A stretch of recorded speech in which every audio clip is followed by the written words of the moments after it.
দেখালাইছি কইয়া দিমু, দেখালাইছি কইয়া দিমু, তুমি পরের গাছ ঢিল মেরেছ, তুমি চুরি করেছ, তুমি চুরি করেছ, তুমি ধরা পড়েছ।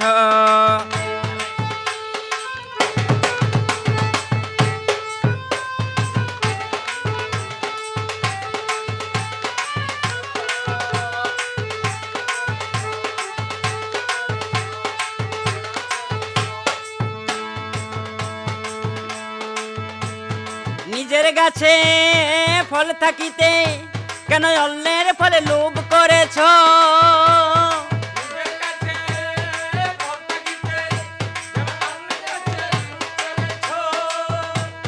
নিজের গাছে ফল থাকিতে কেন অন্যের ফলে লোভ করেছ?